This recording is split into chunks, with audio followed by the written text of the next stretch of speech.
Are your standards too high or not high enough? In 2025, dating is brutal. 4 out of 5 women say they feel drained, often from chasing genuine, respectful connections that seem harder than ever to find.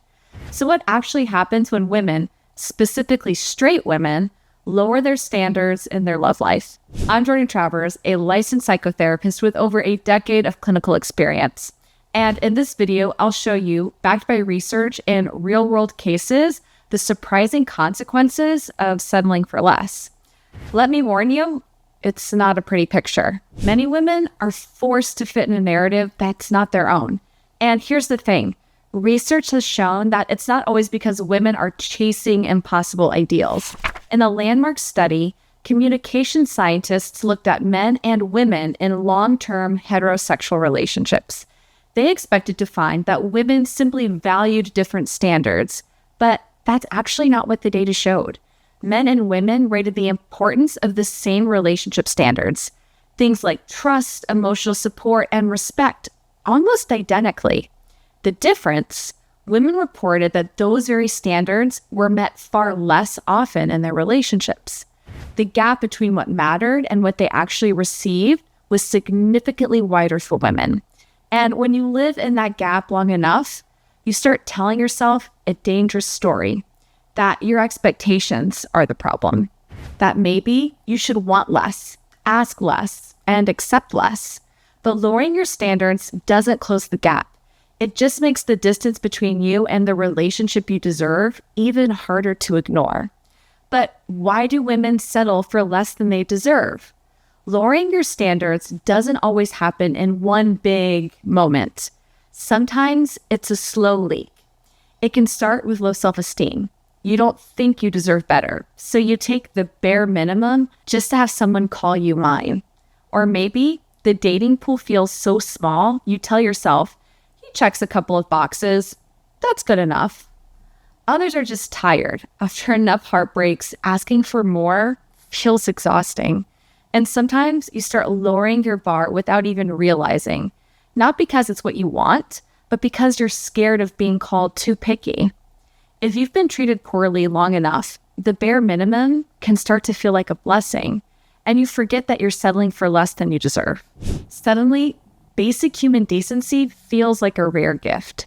He texted me back on the same day, what a keeper. Or, he doesn't insult my passions, what a true gentleman. Or, he helped me with the dishes once, I'm so lucky. Or, he treats me like a person, he understands basic respect, what a gem. You start celebrating crumbs of affection because you've been starved for so long. Then there's this pressure. Marry by a certain age, follow the timeline, or you'll be left behind. You'll no longer be a hot commodity on the market, not good marriage material.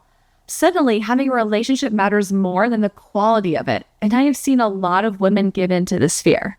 In a multi-study project led by Dr. Stephanie Spielman and her colleagues at the University of Toronto, researchers set out to answer exactly this question. Does fear of being single make us settle for less in love?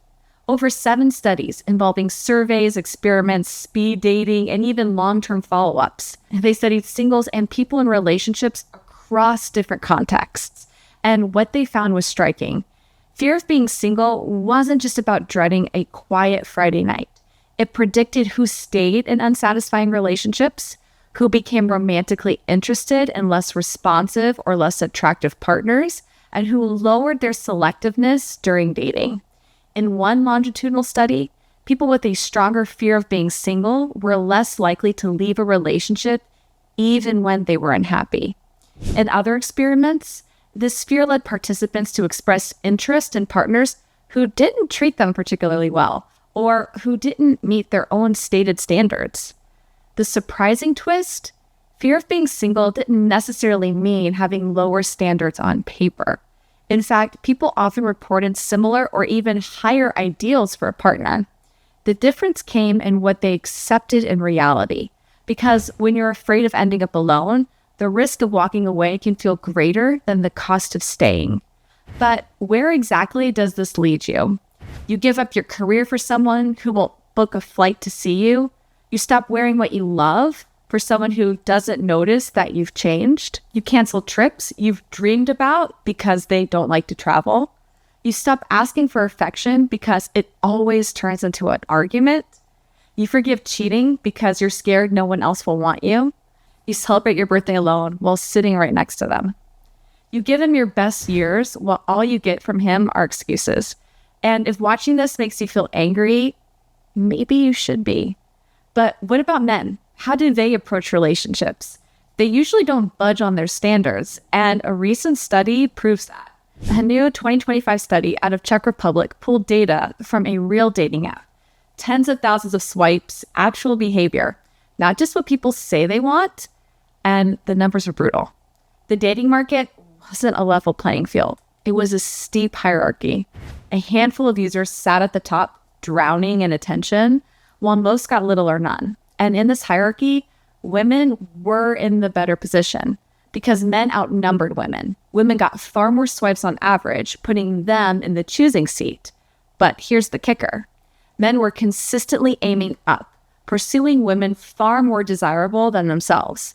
Women, on the other hand, showed a small tendency to date down or laterally. And yet, when you looked at the matches that actually went somewhere, the mutual swipes, those pairs were far more equal in desirability, which means most of those aspirational swipes never went anywhere. Men shot their shot with women out of their league, got rejected, and eventually ended up with partners closer to their own ranking. And here's the reality. If men can aim high without apologizing for it, why shouldn't you? That's when it hits you. Your worth is not up for negotiation. And what you're willing to settle for says everything about how you see yourself. So how do you set your standards and actually stick to them? Here's what I tell my patients. First, get brutally clear on what you value, not the list that someone else gave you, the qualities that actually make you feel safe, fulfilled, and seen. Write them down. These are your non-negotiables, not nice to haves. Second, stop making exceptions for red flags. If someone can't meet your baseline needs early on, they're not going to magically be able to meet them later. Lowering your bar for potential is how most women slip into settling. Third, practice walking away. That's a muscle. Every time you leave a situation that doesn't meet your standards, you reinforce that you can survive and thrive without it.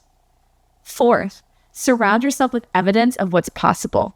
Spend time with people in healthy, respectful relationships. It reminds you that what you want is not a fantasy. It's a standard other people are already living by. And finally, choose discomfort over regret. Sometimes sticking to your standards means sitting with loneliness for a while, but that's nothing compared to the pain of wasting years in a relationship that chips away at you. If this video resonated with you, you might want to tap the like button and subscribe so you can join me for more conversations like this. I'm jourdantravers. I'm the clinical director of Awake Therapy, and I'll see you in the next one. Bye.